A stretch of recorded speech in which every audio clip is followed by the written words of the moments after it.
Look at the intricate detail of the carvings up on top of it.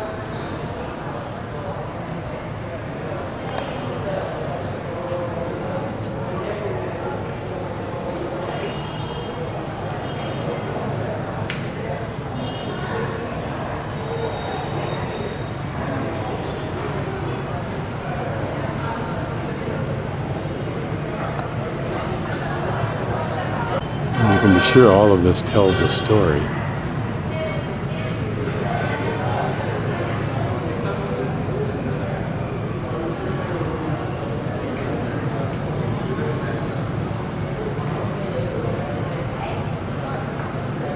Probably an elaborate form of a spirit house.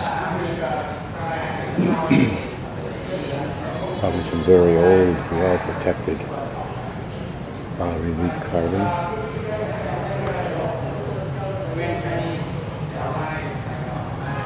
They look like old telescopes. No, I think they're old horns of some sort. Yeah, like trumpets. Big, long trumpets. These are the kind of things you associate with monasteries in Tibet, where you hear that long wailing sound. This just reeks of ancient Asia.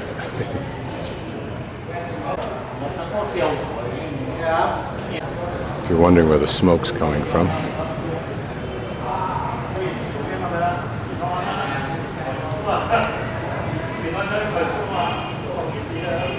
it's interesting. From a distance, it reminds me of medieval Europe for some reason, but obviously, if we look closer at the figures, it's not.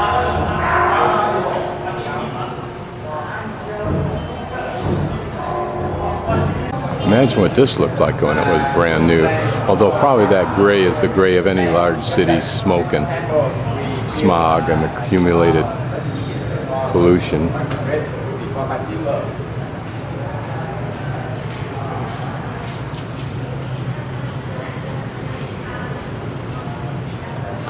On the roof, on the top of the roof, yes, some pictures of the human.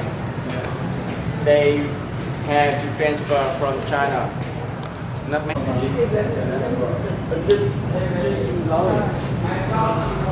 Apparently, these carvings were transferred from China specifically for this temple.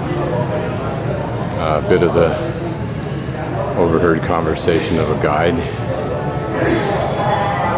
I have no idea what these 8 plaques are installed on this probably very old display unit. And here a shrine. I don't know if that's the equivalent of a Buddha. Because here in Vietnam it's a combination of Hindu, Brahman, Buddha, and Christianity. I'll just pan around this front courtyard of the pagoda.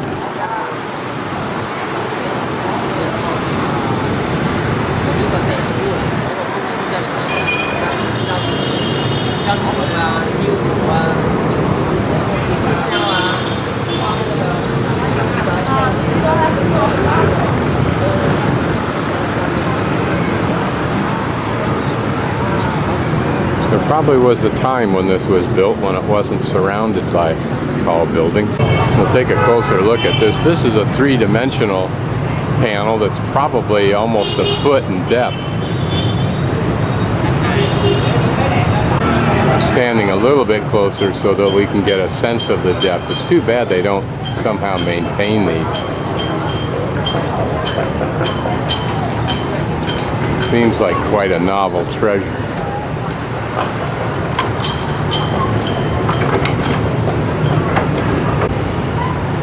Notice the bird on the right-hand side perched on the wall.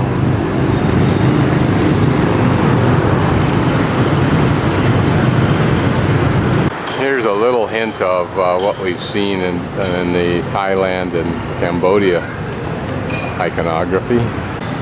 A large Chinese lantern. Here on the side wall of the courtyard. Looks like a person poling perhaps a large conch shell across the sea, but that's just my interpretation. How pretty these must have looked when they were new.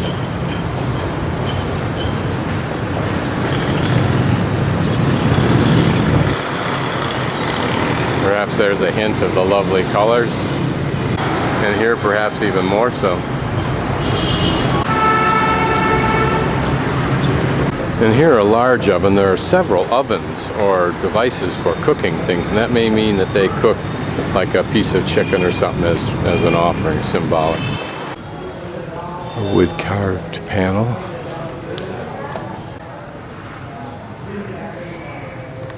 And this the central part of the pagoda shrine.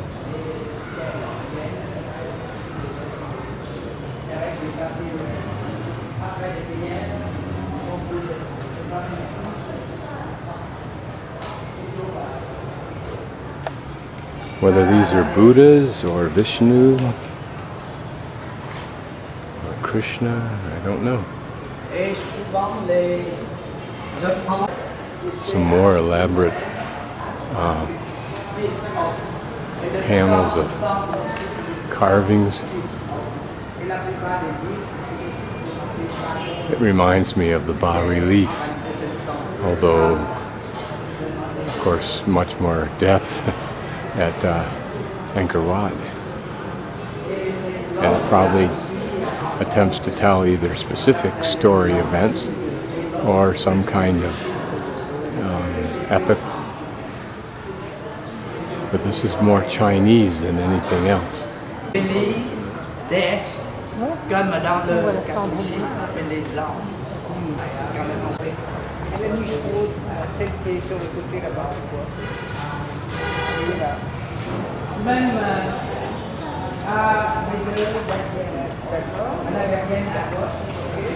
Like mosquito rings, the way they're burning, but I'm sure they're just additional forms of offering. Notice the tags that are probably put there by families.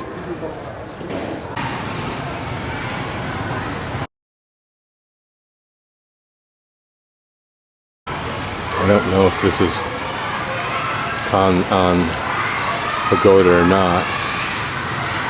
Looks like a school behind this. It's a very pretty little respite area, if you will, with this fountain and pond, and behind me is a little park, if you will.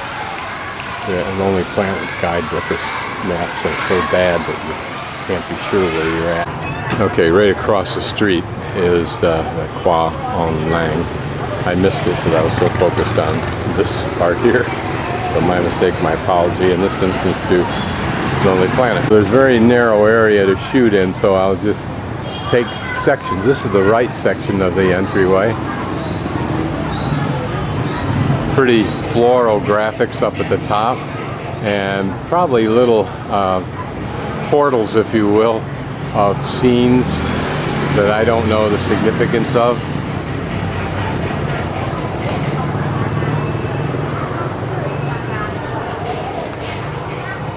Here are probably the bathrooms in there, since I see basins for washing your hands. I'll just pan down through this and then go outside and try and get a better view. This is a little bit better maintained than the other one, whatever the reason. And above what may be a lotus blossom, I'm not sure, but it's some kind of blossom for sure. This bit of detail.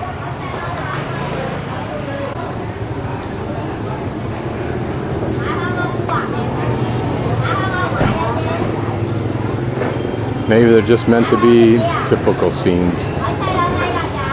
But typical of what?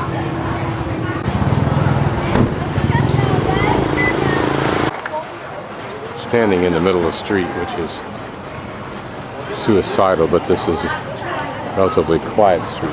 Don't know whether this is all cement or of timber or a combination, but richly painted. Nicely maintained, particularly that panel there. From the vertical split down the middle, I'd guess that was probably a wood carving that was at a later date painted gold. with that black backdrop. This panel is interesting because one character carries a sword and the other a mandolin. Here, perhaps dragons at play. Looks like a frothy sea under a cloudy sky.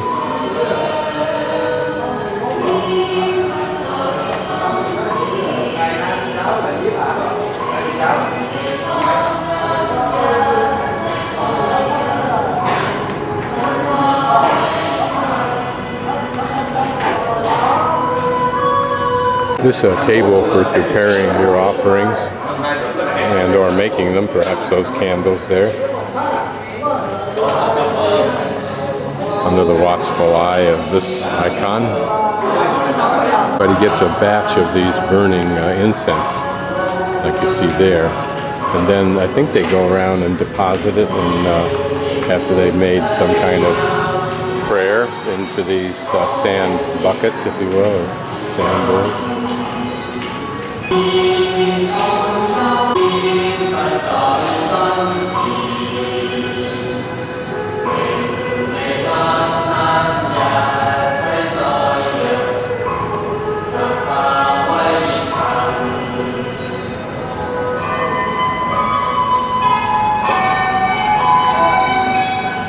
The analogy with those elaborate, beautiful, rich costumes seems very similar to the Catholic Church in its pomp. Colorful columns.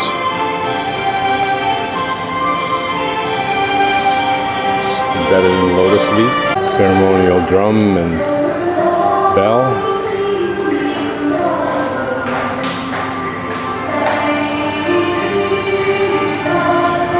They're probably the equivalent of our angels. Notice those,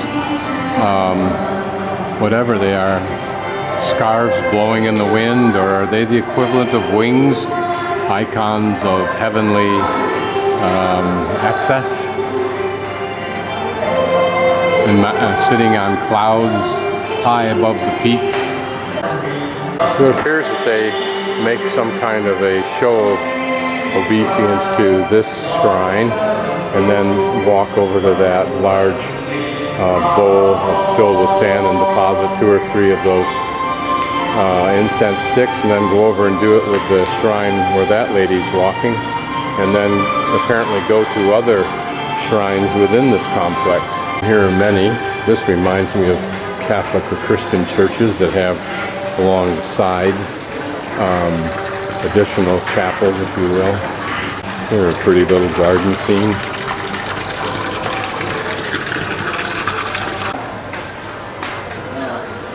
That fellow, I think, is some kind of caretaker. He just took a whole bunch of those things and threw them in this oven. I suspect that he periodically cleans out the sand bowl. And again, like I forget what the term is, but the sides of the Christian churches, on the inside, all the individual chapels. Direct analogy here. There, a charity box.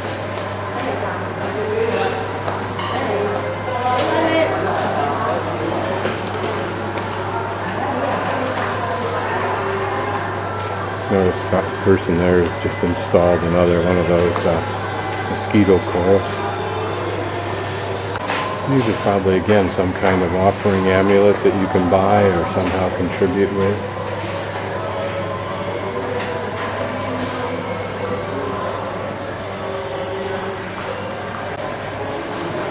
The hands on this monk or whatever to the right, maybe it's an angel. Very Christian church-like.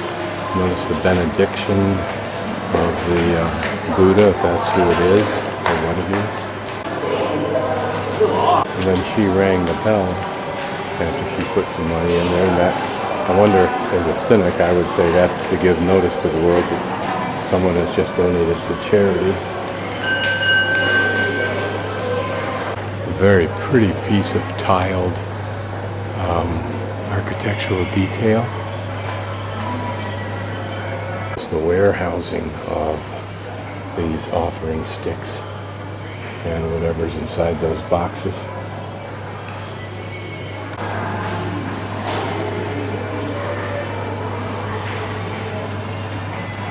She perhaps has a specific message she wants to be sure she gets correct.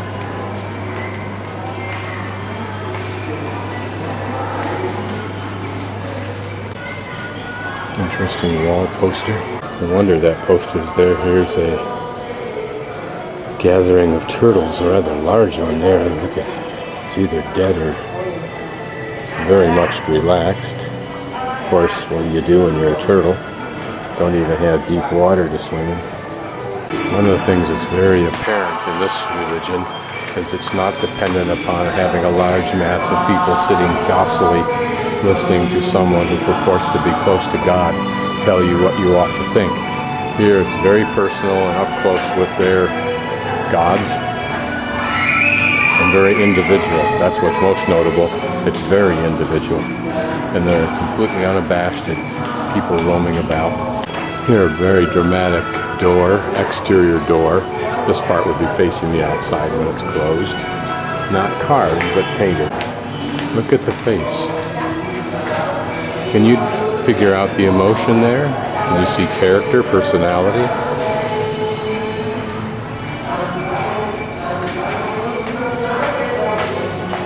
Here's another charity box, but rather than a bell, you can hit, there's this little tool right here that you can use to bang the side of this bowl. And I hope no one ever gets the sense from my verbiage when I'm in places like this, at least non-Christian places, that I in any way at all do not hold these people in these places in the highest regard, because I do. The integrity, I suspect, of the people here is perhaps apparent.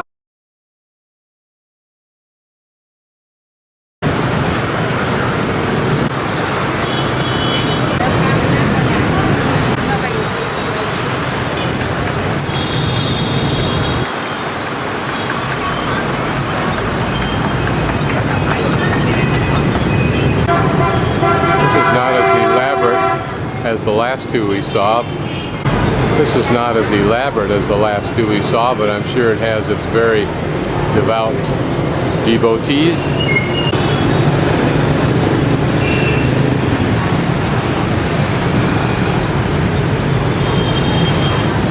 Well, here's one of those ovens for burning off the excess of the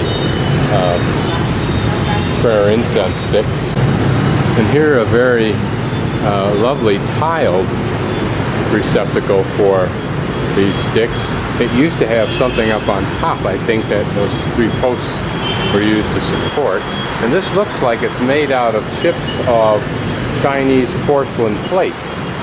Remember, that's how the Arun Temple in Bangkok was decorated, because the Chinese would ship, when they made shipments in their boats, they would put the broken tile, because they had no other use for it, in the bottom of those ships as ballast. And this may be that same thing. Here an impressive dragon icon using the same technique.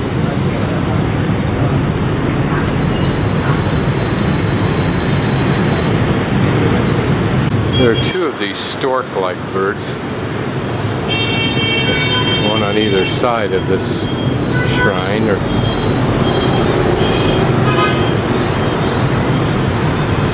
All of the receptacles here have used the same technique, which gives them a very unique and pretty look.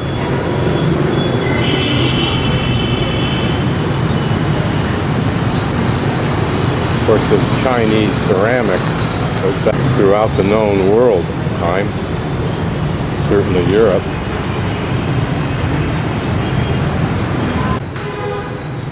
This has a much darker sense. I mean dark in the sense of lighting, but yet notice the swords, or the lances rather, which adds a dark element in the traditional use of that word. Here are these two stork-like birds, which may hold a particular significance for this particular pagoda. And they're that beautiful vessel. And here are very large mosquito coils.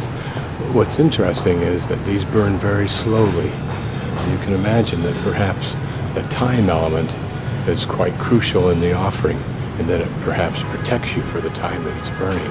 So these larger coals do an even greater job of that. This wood carving is interesting because it has a automobile reflector light in the center for decoration. There's a small buck. Here storage is thrown about. A table there, maybe it holds used for community gatherings, like any church. Look at the richness of the carving. The painting is, of course, gold, but the carving inside this cabinet, whose sole purpose may be to display this. This is a close look at some framing of the interior of the doorway. Birds, peacocks.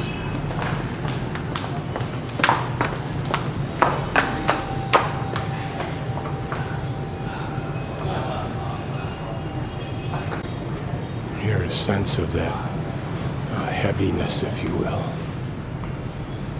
of this particular pagoda. There, what looks to be a rather modest display of the Buddha. And a couple of very pretty painted and wood lanterns, and yet some metal light is over there. This is a row of very beautifully carved, if it's wood, candle holders, large candles. Here an elephant, and here that lion-type animal, perhaps. These are perhaps quite old. Here a large, looks like a chair, but more like a sofa, but probably more with cushions on it for lounging about. Almost like a small bed. This is a little side garden display, if you will, in a courtyard just outside the shrine, main shrine that we just looked at with the Buddha. Here, this tank filled with water and some fish, or a fish. Talk about having a bleak life.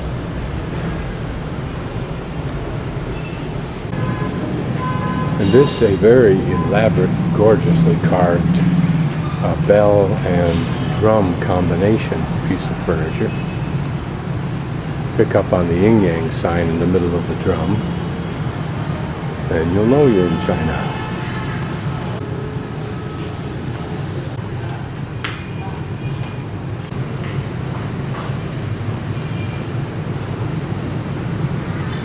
So it appears to be a naga wrapped around the pole.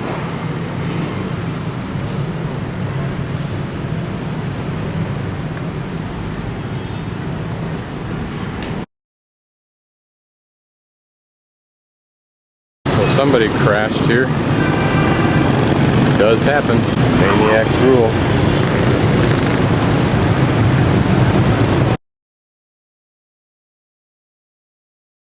I'm in a four-story plaza. I'm on the fourth floor, which is the restaurant floor, having a pub soda. There are the obligatory names and names you wouldn't recognize, like Rain, Kentucky. Don't ask me what that combination is. Lotteria, which I assume is the lottery, and then My Life Coffee, whatever that is. Hot Princess over there. But you have to assume these people paid some fairly heavy dollars to be in here.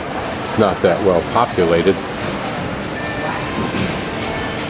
But in a city the size of Saigon, you can well imagine there's enough of a percentage of the wealthy and the middle class wealthy that they can make it profitable. Is where I can cash a $1 bill probably in any street shop. Here they didn't want a $1 bill, but they were willing to take 100,000 dong and change that. Normally that's intimidating to shop people. They don't carry that much big, even Vietnam money around. Look at the utensils that you get here. A ladle over there, which I would use to ladle out soup into my own bowl from a larger bowl. And here a perforated label, which I would like to get because I like to be able to take the vegetables out of the yellow curry and put them on the rice, although I do like to be able to put some of the juice on there, so I would like to have both of these, plus a soup spoon. And there's a way you can find what side dishes you'd like, or I guess regular dishes, is they prepare them and out they go on a conveyor.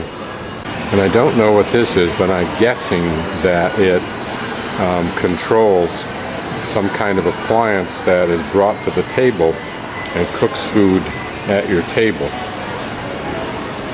Like a small wok or something like that. I've seen the equivalent in a small restaurant in Shandong. Here also on the 4th floor is a grocery that is, to say the least, probably upscale. It has things that you won't find easily elsewhere, including here a bunch of imported beer, some bear beer from Germany. Names we will recognize: San Miguel, Carlsbad, Miller, V8 juice. Here's some chili. I wish I could take it back, but I don't want to cart it back to the United States. I can buy it somewhere, I hope. Mayonnaise. I'm chuckling because I take it for granted everybody has mayonnaise, even though I don't use the stuff much. But it's rare, I would think, to find it here. And Perrier water. And some other Ladoris. I don't remember that one. And here, curiously, as another display, but this is just on the shelf, so it's cold, not cold.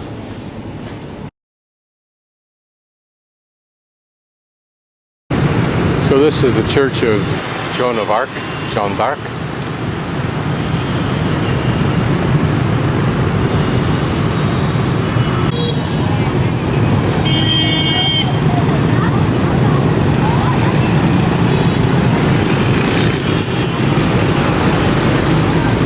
I think further up this road I've been walking is the park I'm trying to get to, and it's that original circle that I was at earlier today.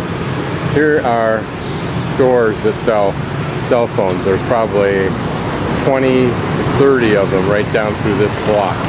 And why, you would ask? Because one of them once made money. And so everybody else thought, well, this is something I can do. I can buy these things, sit on my ass and sell them, make money. I doubt any of them make anything. I got to video this because when the light turns red up there and these people stop in this direction, it'll build up like it's a race for scooters and motorcycles.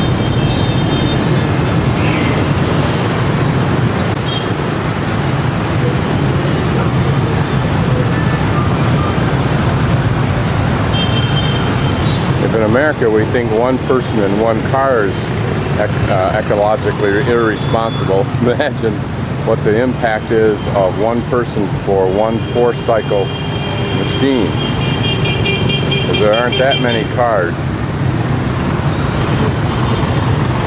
And you have to remember, if these people get antsy, they don't care if there's a light there or not. If they think they can do it, they'll just start driving forward.